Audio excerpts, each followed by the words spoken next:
Coincidentally, these two movies share so many similarities, and this was not planned.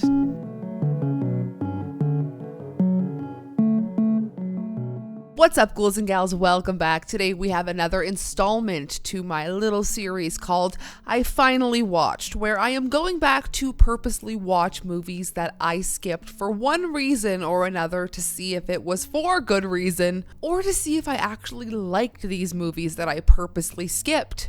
I have a pretty big list of movies for this series, and usually I do 2 movies per episode. So I asked Alex to go through my list and pick 2 movies that he thinks that I should review for this series. He actually picked 2 movies that start with the letter V from 2019 that share same cast, same other things. There's the different things cross over here. So if you enjoy this video, please go ahead and give this a thumbs up, subscribe for more. Check out all of my links down below if you would like to see any more of me or support the channel any further. So today's 2 movies, like I said, are both from 2019. Today we are talking about VFW, directed by the one and only Joe Begos, and The Vast of Night, directed by Andrew Patterson. So I'm excited to dive into this. We actually watched these movies a long time ago, and every time I went to go do this episode, other things popped up, and I wanted to review other things and do a trailer reaction, and other series popped up. So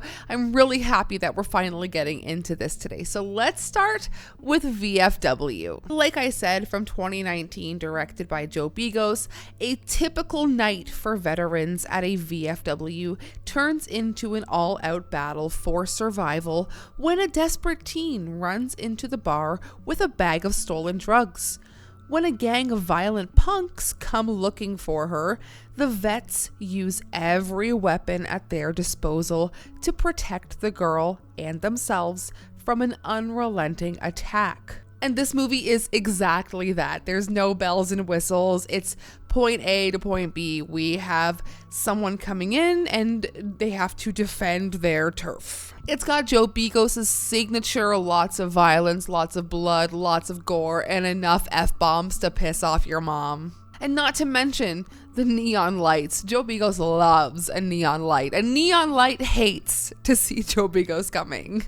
Now, all of the interior shots for this movie were shot inside a real VFW on location in Grand Prairie, Texas. And I think it adds to the authenticity of the movie's feel. And speaking of a real feel, there are a lot of actual VFW veterans that were just kind of hanging out there that ended up being extras at the beginning of the movie. Now, all of the blood and the gore and all the fun stuff was done practically, and I love it because this movie is a bloodbath. And like I kind of mentioned, this movie, it just has a very straightforward storyline, which with this kind of movie, I think it works really well. It's, for lack of a better word, this is a chamber piece. It's all taking place in one area. It's exciting. It's kind of like an action horror. It's not really horror. It's more of like an action thriller. But I guess the gore makes it horror. I don't know. It's horror. It falls under the horror umbrella for me. And of course, if you have seen any other Joe Begos movie, you know he's all about the horror. But I do think this is one of the movies that would play really well with a crowd.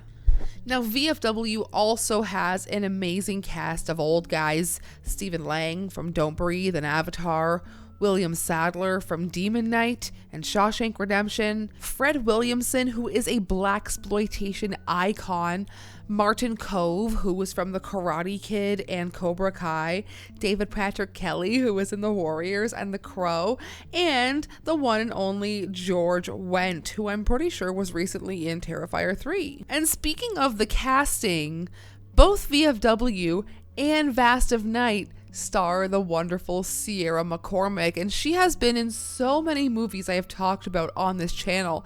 She is an underrated horror actor, and I think she is really awesome. Now, one of the big reasons VFW does work is because it kind of takes the original like action formula.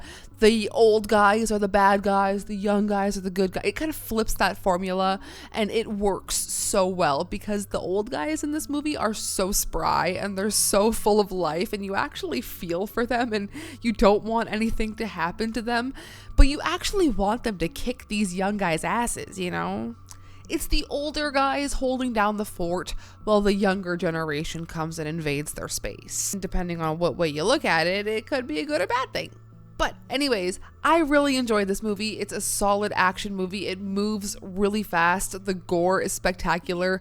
Joe Begos always throws in so many F-bombs in his scripts. Like, at this point, it could become a drinking game. Now, the average score for this is 3.1 out of 5. I would go ahead and give it a 3.5 out of 5. I thought it was really fun. I'm really glad I own the physical media for it. Anyways, let's move into our second pick, another fantastic 2019 watch, The Vast of Night, directed by Andrew Patterson. At the dawn of the space race, two radio-obsessed teens discover a strange frequency over the airwaves in what becomes the most important night of their lives and in the history of their small town. Now, if you are into your low-budget sci-fis with a really compelling and great story and some really fantastic shots, this one is for you.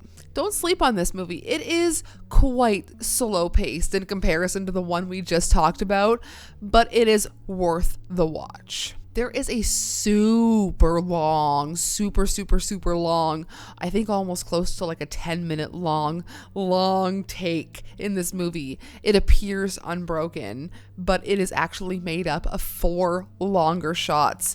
But it just feels like the most tense, just one unbroken shot. It's such a great shot. When that happened in the movie, Alex was so excited to point it out to me. It was very cool. This is also another movie with a pretty simple story. It's just, these teens, they're at a radio station, they discover something, and they go off to discover what they may or may not have heard.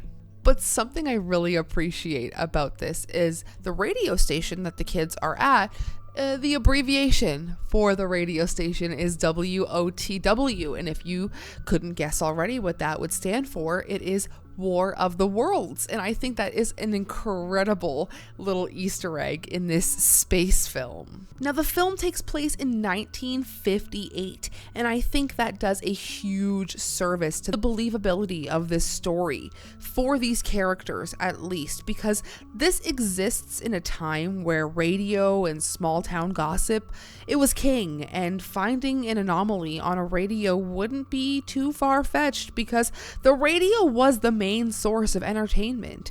It's a very cool situation, and the time period that they exist in is pulled off so well. They really did a great job at making everything feel of the time. And surprisingly, this is another film that stars Sierra McCormick in a really fun role. This is the kind of movie that you have to actually watch, though. Like, this is the kind of movie that you have to, like, turn the lights off, like, really immerse yourself in this movie, no screen time, really pay attention and really immerse yourself in the story, because I promise this is one of the ones that is totally worth it to really give yourself over to. And The Vast of Night is a really excellent film, for an indie sci-fi film. Alex watched this a little while ago before we ended up moving in together, and I'm really glad that we did a rewatch for him at least, because I think he enjoyed it more the second time. But he was really excited for me to see that long take, and it was executed flawlessly. So if you have seen that movie, let me know your thoughts on that. And this is another one that I would give a 3.5 out of 5 to. I think it's a very solid watch. So, did I waste my time with these movies? No, I did not. I feel very satisfied with these. I feel like these I should not have skipped to begin with. So let me know if you've seen either of these movies. Let me know what you rated them. And if you'll excuse me, I am going to go eat some brownies that I made because I deserve a little treat. So I will talk to you in the podcast on Wednesday. I will see you then. Sayonara, Spooky fam.